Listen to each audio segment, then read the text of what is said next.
노르웨이의 남현왕인 이치로 회장의 이야기입니다.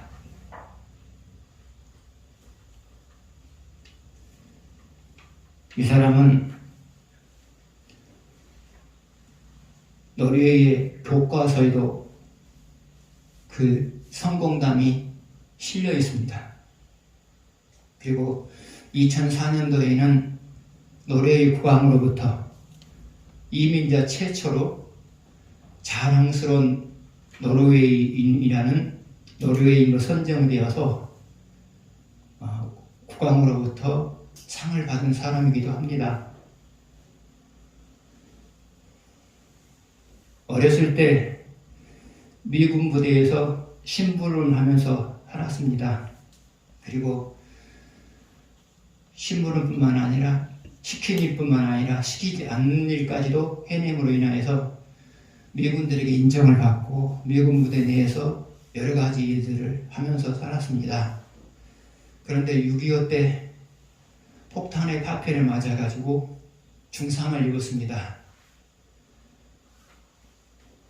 당시에 참전한 노르웨이 의료진들이 그를 치료하려고 노력했지만 차도가 없었습니다. 그래서 노르웨이 의료진들은 그를 데리고 노르웨이로 갔습니다.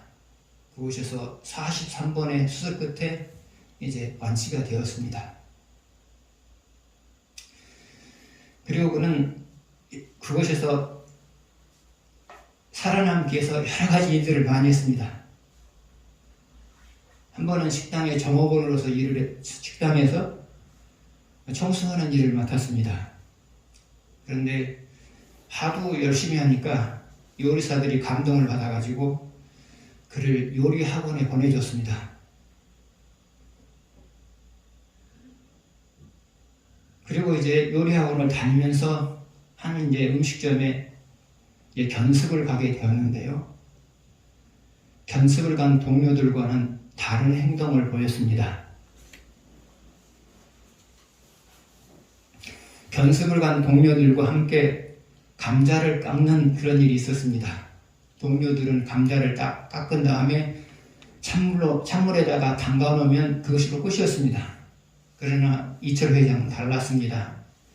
그날의 메뉴표를 봐가면서 감자를 어떤 식으로 잘라놔야 될지를 파악을 한 거예요. 그래서 만약에 예를 들면 감자칩을 오늘 요리가 감자칩이다 그러면 감자를 마치 종이장처럼 이렇게 잘라가는 거예요. 이것을 보면서 요리사들이 그를 귀하게 여겨요. 그리고 상급 요리사들도 그를 귀하게 여겨요. 그렇게 해서 그는 이제 요리사가 되고요. 그리고 또 그렇게 해서 그는 한 호텔 요리 담당자가 되었어요. 그리고 또 그렇게 해서 그는 사장이 되었어요. 사장으로 스쿼시 되었어요. 그리고 그가 52세 된 나이 때 노르웨이 사람들의 입맛에 맞는 한국식 라멘을 개발했어요. 그리고 출시를 했어요.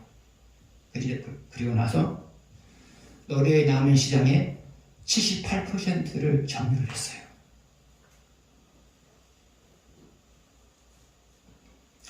그러면 이철호 회장이 맨손으로 시작해서 이런 성공 신화를 이뤄낼 수 있었던 이유는 뭐냐? 그에게는 나름대로 삶의 철학이 있었어요. 그 철학이 뭐냐?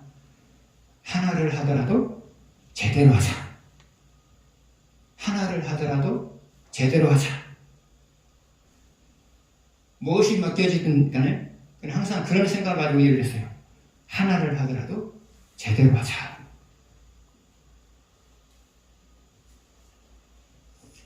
여러분 역시도 마찬가지예요. 자기가 하는 분야에 성공하시려면 하나를 하더라도 제대로 해야 돼요. 하나를 하더라도 제대로 해야 돼요. 그런데 그 신앙인에게는 그것만으로는 부족해요. 그러면 신앙인은 무엇이 필요하느냐? 받은 말씀을 지키되, 받은 말씀을 하나하나 실천하되 제대로 실천하자. 받은 말씀을 하나하나 실천하면서 살되 제대로 실천하자. 어느 정도 말고요. 어느 정도 말고요. 제대로 실천하자. 또 하나, 맡겨진 사명이 크고 작고 상관없이 제대로 해내자. 대충 말고 제대로 해내자.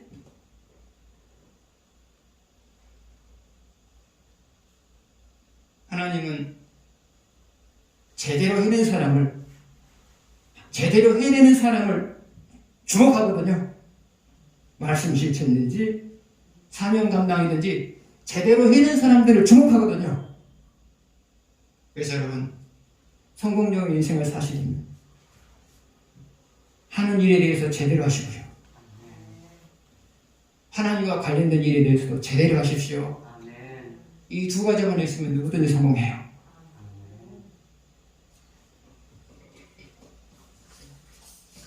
2절을 보시겠습니다.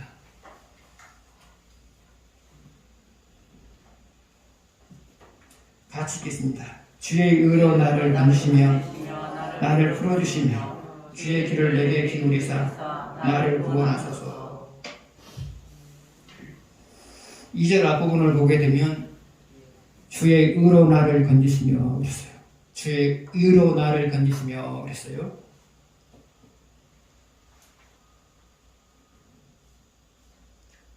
주의 의로 나를 건지시며 그랬어요. 그러니까 지금 다윗이 지금 하나님께 건져달라고 말하고 있죠?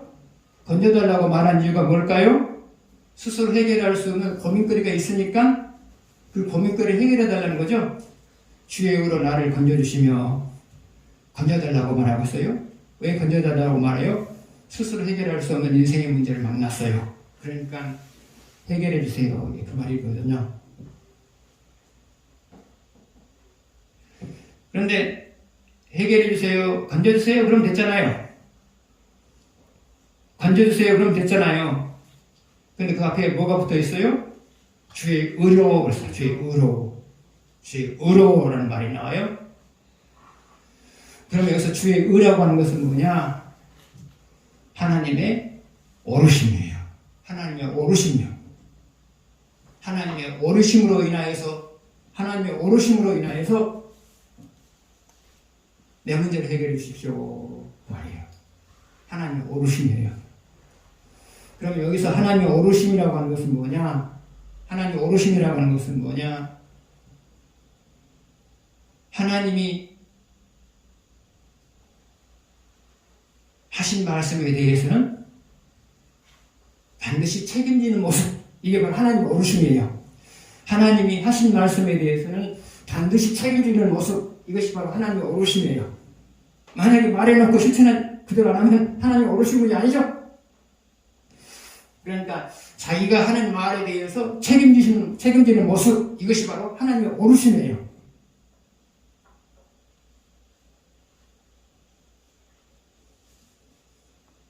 그러면 여러분의 인생의 행복과 관련해서 하나님이 하신 말씀 중에서 가장 핵심적인 말씀은 뭐냐?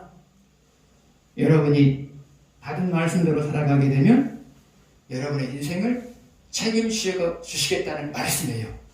여러분이 받은 말씀대로 살아가게 되면 하나님은 여러분의 인생을 책임지시겠다는 말씀이에요. 그래서 지금 다윗은 스스로 해결할 수 없는 인생의 문제를 만났어요. 그런데 해결해 주세요 라고 기도하지 않고요. 하나님의 오르심에 따라서 내 문제를 해결해 주십시오. 다시 말하면 내가 받은 말씀대로 살아갈 때 하나님은 내 인생의 문제를 해결해 주신다고 약속했으니까 그 약속을 근거로 내가 기도하니까 내 소원을 들어주십시오. 이게 그 말이거든요.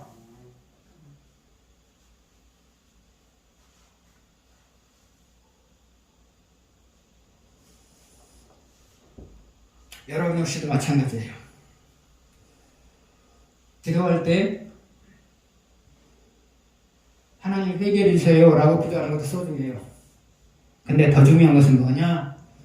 하나님으로 하여금 말문이 막히게 만들어버리는 것. 이것이 좋은 기도예요. 하나님으로 하여금 말문이 막히게끔 해버리는 것이 그게 좋은 기도예요. 그러면 하나님에게 말문이 막히게 하는 기도가 뭐냐?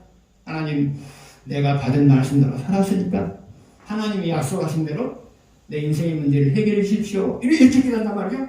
그럼 하나님이 다른 말을 못하죠. 자기가 약속을 지켜야 되잖아요. 약속을 지켜야 되잖아요. 그래서 여러분 기도하실 때 하나님 힘들어요? 해결해 주십시오. 그게 더 중요해요? 그러나 더 중요한 것은 뭐라고요? 하나님, 제가 받은 말씀대로 살려고 노력했으니까 하나님이 약속하신 대로 내 인생의 문제를 책임져 주십시오. 이렇게 기도하는 거예요. 그럼 하나님께서는 안 들어줄 수가 없죠. 자기가 약속한 건데.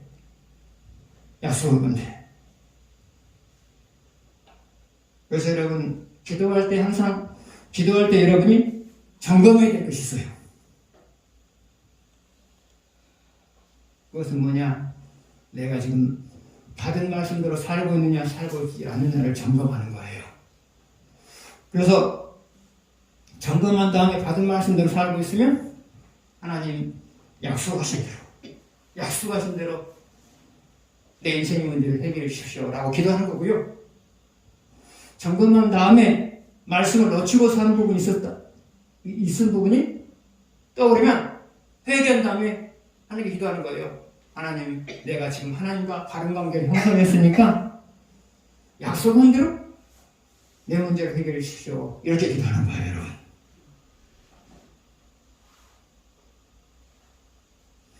그래서 가장 좋은 기도는 뭐라고요? 하나님으로 하여금 다른 말을 하지 못하도록 말문이 막히게 하는 기도. 이 기도가 가장 좋은 기도예요. 여러분이 기도해도 잘 될 것이라는 마음이 안 드는 이유가 뭐냐?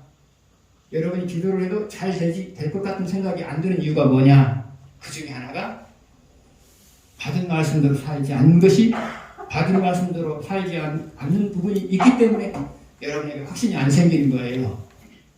그래서 기도해도 여러분이 확신이 해결될 것이라는, 하나님께서 해결해 주실 것이라는 확신이 생기지 않으면, 기도해도 마음이 편하지 않으면, 내가 지금 하나님한테 뭔가 잘못한 게 있나 보다 생각하고 그걸 찾는 거예요. 찾고 난 다음에 회개하세요. 그러고 나서 다시 기도하면 마음이 편안해져요. 꼭 그렇게 하셔야 돼요. 기도를 그렇게 하는 거예요. 아멘. 5절 보시겠습니다. 같이 보겠습니다. 주 여호와여, 주는 나의 소망이시요 내가 어릴 때부터 신뢰하시는 이시라. 자, 이제 2절에서도 다윗이 하나님 내 문제 해결해 주세요 라고 말했죠. 근데 그 근거가 뭐래요? 내가 받은 말씀대로 살았으니 그 말이죠. 하나님 내 문제 해결해 주세요. 기도한 근거가 뭐예요? 내가 받은 말씀대로 살았으니까. 이런 말이죠.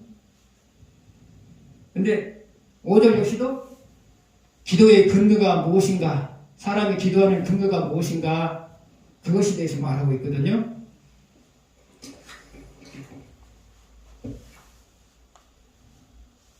첫 번째가 기도 근거가 뭐라 그랬죠? 받은 말씀으로 살았다. 두 번째 근거가 뭐죠? 5절 앞부분 보게 되면 주 여호와여, 주는 나의 소망이시오니. 우리가 기도하는 이유가 뭐냐? 기도하는 이유 근거가 뭐냐? 하나님은 나의 소망이란 말이죠. 소망이 된단 말이죠. 그러면 다윗에게 있어서 하나님이 소망이 되는 이유가 뭘까요? 소망이 되는 이유가 뭘까요? 나도 해결할 수 없고 다른 사람들도 해결할 수 없는 그런 인생의 문제를 하나님이 해결해 주셨단 말이죠. 나도 해결할 수 없고 다른 사람도 내 문제를 해결해 주지 못하고 그런 일을 하나님이 해결해 주셨어요. 그러므로 다윗에게 있어서 유일한 소망은 나도 아니고 다른 사람도 아니고 하나님이다, 그 말이에요.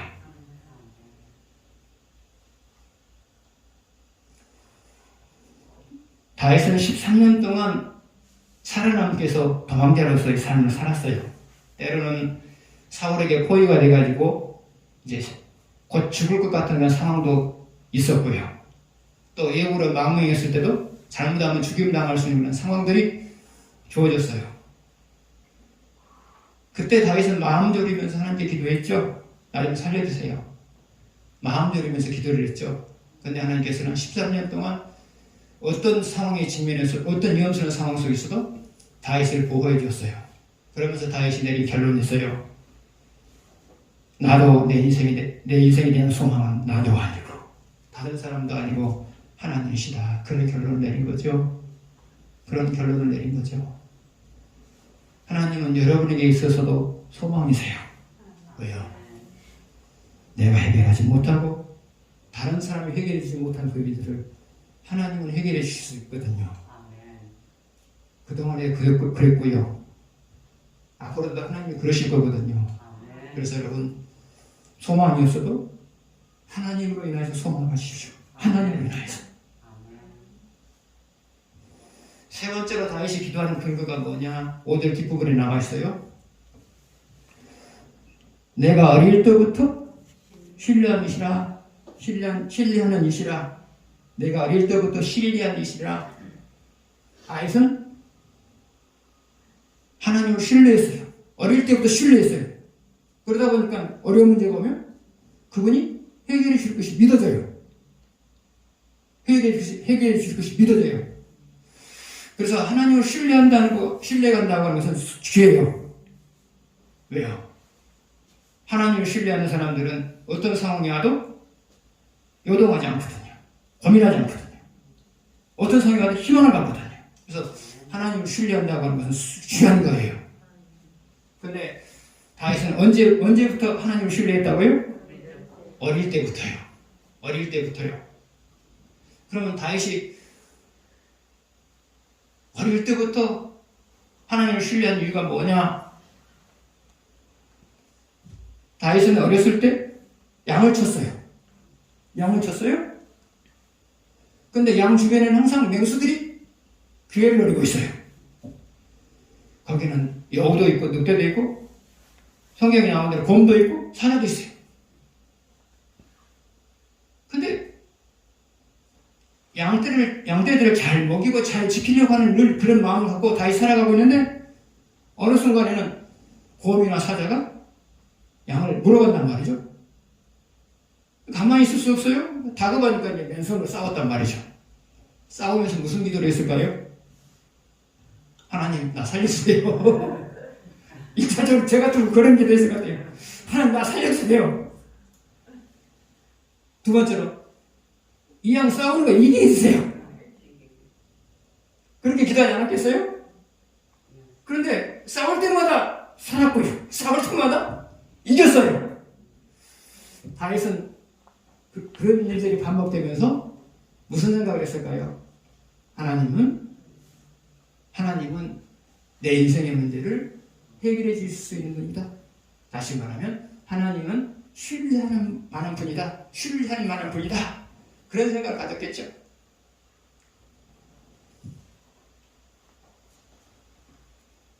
그런데 중요한 것은 뭐예요? 어렸을 때부터 하나님을 신뢰했고 신뢰하는 것이 현실로 나타남으로 인해서 하나님을 신뢰하는 사람이 됐어요. 그런데 그 신뢰가 무엇으로 이어졌어요? 골리앗과의 싸움에서 이기는 것으로 나타났죠. 그래서 하나님을 어렸을 때 신뢰하는 사람은 인생을 살아가는 가운데서 다양한 문제가 나타나도 그걸 별 문제로 생각하지 않아요. 왜요? 하나님이 어렸을 때 내 문제를 해결해 줬거든요. 그러니까 앞으로도 해결해 줄 것이다. 그런 생각이 있거든요.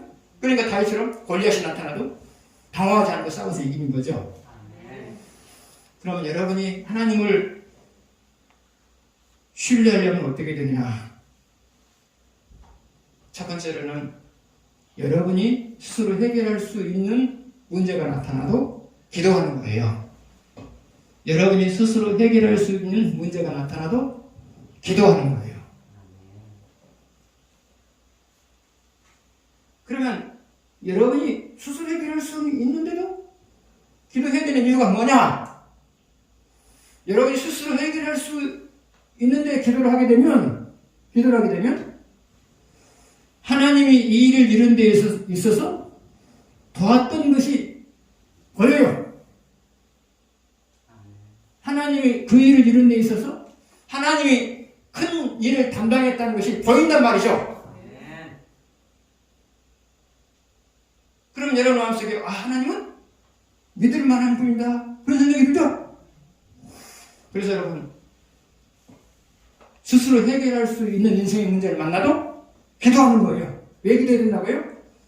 그 문제가 해결된 다음에 하나님께서 이 부분을 구체적으로 도와줬구나, 이것이 보여요. 느껴져요.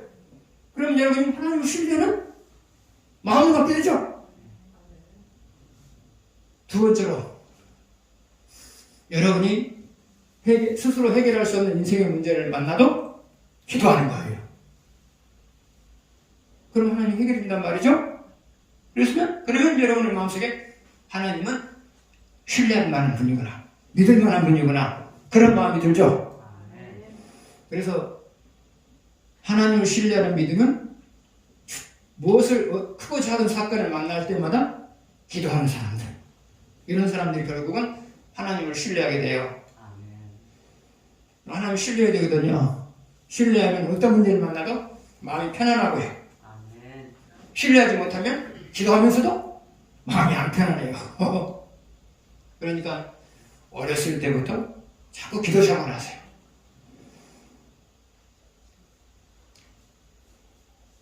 어렸을 때도 자꾸 기도 생활 하세요. 고민거리가 있으면 기도하세요. 작은 거든지 큰 거든지 기도하세요. 그래서 하나님이 구체적으로 내 삶 속에서 돕는 것을 여러분 느끼셔야 돼요. 그러면 다윗처럼 어른이 되어서도 어떤 문제를 만나도 당황하지 않고 그것을 해결해 나가는 거예요.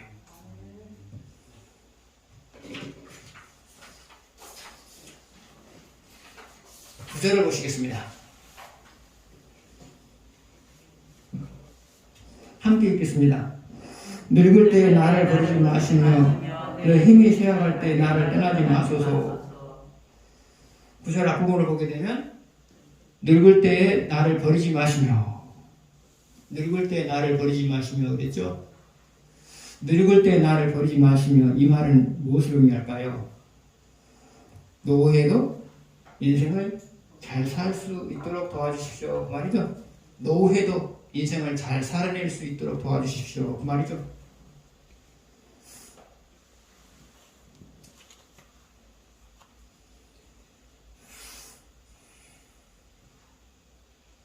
사실상 젊었을 때도 하나님이 도우셔야만 인생을 잘 살죠. 젊었을 때도 하나님이 우리를 도와야만 잘 살 수 있죠. 근데 노인이 됐을 때는 하나님 도우심이 더 절실히 필요하죠. 여러 가지 면에서 그렇죠. 더 필요하죠. 그래서 늙을 때 나를 버리지 마시며, 그 말은 늙을 때 나를 버리지 마시며, 이 말은 노후에도 인생을 잘 살아낼 수 있게 해주십시오 말이죠. 노후에도 인생을 잘 살아내게 해주십시오 그 말이죠.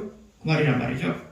그러면 여러분 노후의 인생을 잘 살아내려면 어떻게 해야 될까요? 첫 번째로는 쓸 만큼의 재물이 있어야 돼요. 노후를 잘 살아내려면 어떻게 해요? 쓸 만큼 재물이 있어야 돼요. 쓸 만큼 재물이 있다고 하면서 무엇을 의미해요? 내가 생활하고 내가 생활할 만큼 재물이 있는 거예요. 그리고 다른 사람에게 돈을 꼭 써야 될 때는 쓸 수 있을 만큼 재물이 있어야 돼요. 또 하나, 하나님이 감동을 줄 때 쓸 수 있을 만큼 재물이 있어야 돼요. 내가 쓸 수 있고 남을 위해서 쓸 수 있고 남을 위해서 써야 될 때 쓸 수 있고, 그리고 하나님이 감동을 줄 때 쓸 수 있을 만큼 재물이 있는 거, 이것이 바로 쓸 만큼 재물이 있다는 말의 의미예요. 여러분 쓸 만큼 있어야 돼요. 여러분 노후를 잘 보내시려면, 노후를 품위 있게 보내시려면 쓸 만큼의 재물이 있어야 돼요.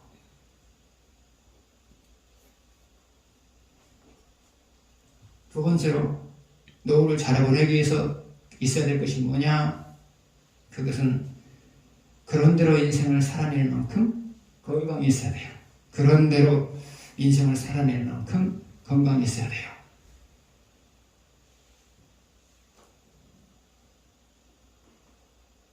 오래 살았기 때문에 젊은 사람처럼 건강하지 수는 없죠. 그러나 그런 대로 살아낼 만큼 건강이 있어야 돼요.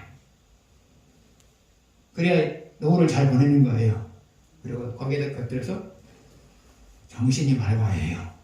정신이 맑아야 해요. 정신이 맑아야 해요. 우리가 제일 걱정하고 싶은 뭐죠? 연세가 들어가면서 정신이 흐려지는 것. 그것이 제일 고민되는 부분이죠. 정신이 맑아야 돼요.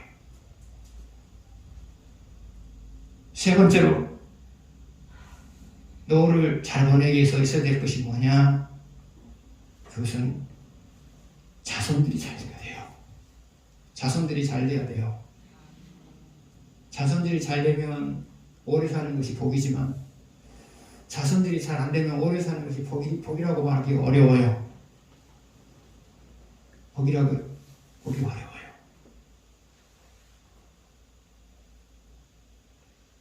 그래서 여러분,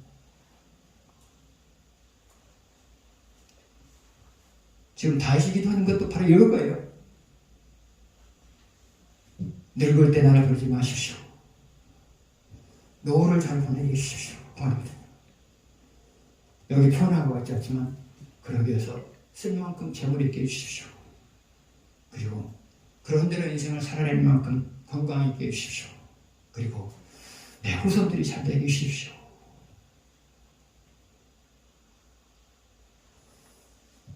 그러면 여러분, 노후를 잘 보내기 위해서 여러분이 준비해야 될 것이 뭘까요? 첫 번째로, 젊었을 때 받은 말씀대로 살아가는 거예요. 그러면 젊었을 때 받은 말씀대로 산다고 하는 것은 뭐냐? 첫 번째로는 삶의 현장에서 말씀을 실천하면서 살아가는 거고요. 두 번째로 교회를 세워가기 위해서 내가 할 수 있는 일들을 찾아가면서 하는 거예요. 젊었을 때 이런 일들을 해야 되는 이유가 뭐냐? 젊었을 때 이런 일을 삶을 살아가는 것은 나의 노후를 준비하는 것과 직결되기 때문에 그래요. 그래서 젊었을 때 신앙생활 잘 하셔야 돼요. 두 번째로, 노후에도 받은 말씀대로 살아야 돼요. 노후에도 받은 말씀대로 살아야 돼요. 노후에 받은 말씀대로 살아야 되는 이유가 뭐냐? 노후에 받은 말씀대로 살아가게 되면 여러분에게 필요한 것을 하나님께 주시고요. 여러분이 별로 필요한 것이 없다면 그 필요함이 후손들에게 이어지거든요. 후손들에게 가는 거거든요. 그래서 노후에도 신앙생활을 잘 하셔야 돼요. 그리고 노후에 받은 말씀대로 살게 되면 얼마든지 노후를 잘 보낼 수 있도록 여러분의 삶이 바뀌어질 수 있어요. 그래서 여러분, 젊었을 때도 하나님을 잘 섬기고요. 노인이 되었을 때도 하나님 잘 섬기십시오. 그러면 여러분이 젊었을 때나 노인이 돼서 하나님을 잘 섬길 수 있는 방법은 뭐냐? 그것은 좋은 습관을 갖는 거예요. 좋은 습관을 갖는 거예요. 그러면 여러분이 젊었을 때나 노인이 되어서 받은 말씀대로 살아가기 위해서 여러분이 가져야 될 습관은 뭐냐? 첫 번째로, 날마다 시간을 정해놓고 기도하는 거예요. 날마다 시간을 정해놓고 기도하는 거예요. 그러면 날마다 시간을 정해놓고 기도하는 것과 받은 말씀대로 살아가는 것은 어떤 관계가 있느냐? 하나님은 여러분이 기도할 때 놓치고 살고 있는 말씀을 떠오르게 만들어요. 떠오르게 만들어요, 기도할 때. 그래서 회개하게 만들죠. 회개하게 만들죠. 그리고 또 앞으로 실천해야 될 것들을 떠올리게 만들어요. 그래서 기도하면서 사람은 하나님과 바른 관계를 형성하는 거예요. 기도하면서. 두 번째로 여러분이 신앙생활을 잘하기 위해서 여러분이 가져야 될 습관은 뭐냐? 그것은 말씀을 묵상하는 거예요. 날마다 말씀을 묵상하는 거예요.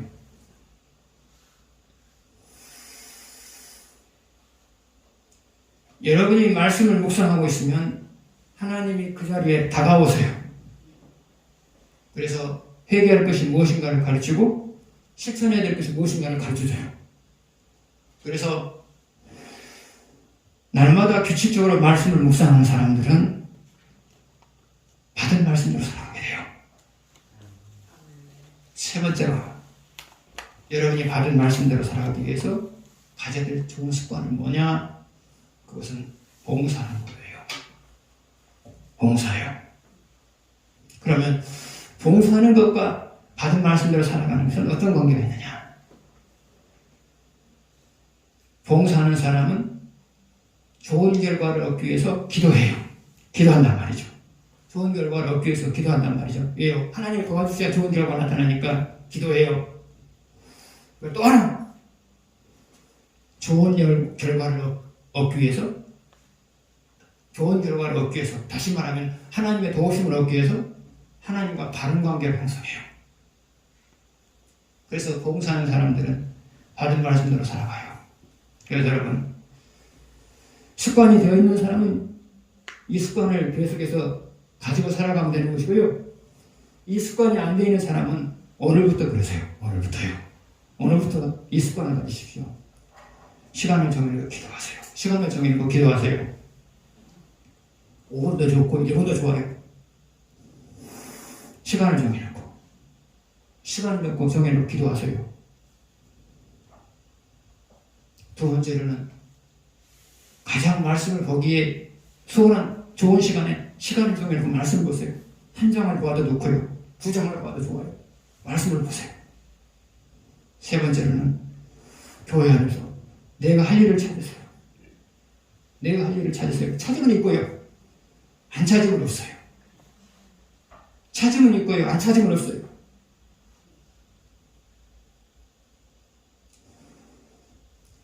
제가 처음 신앙생활한 것이 개척교회였거든요. 그런데 70세가 넘어가지고 예수를 믿은 할머니, 할아버지가 있어요. 근데 그분들이 새벽 기도를 항상 나와요. 근데 누구보다 빨리 나와요. 그래가지고 교회 아가 제일 먼저 하는 것이 교회에 불을 켜는 거예요. 저희들이 빨리 나와도, 새벽 기도를 빨리 나와도 절대로 불 안 켰어요. 왜요? 그것은 그분들이 할 수 있는 일이란 말이죠. 그분들이 할 수 있는 일을 우리가 뺏어버리면 안 되잖아요. 그래서 우리는 그 할아버지 할머니를 볼 때마다 그랬어요. 20대 때가 있거든요. 저분들이야말로 참 복받으신 분들이다. 그리고 저분들이야말로 자기들이 해야 될 일을 찾아 사는 분들이다. 그렇게 말을 했습니다. 그래서 여러분, 없다고 생각하면 안 찾으면 없는 거고요. 찾으면 있는 거예요. 기도하겠습니다.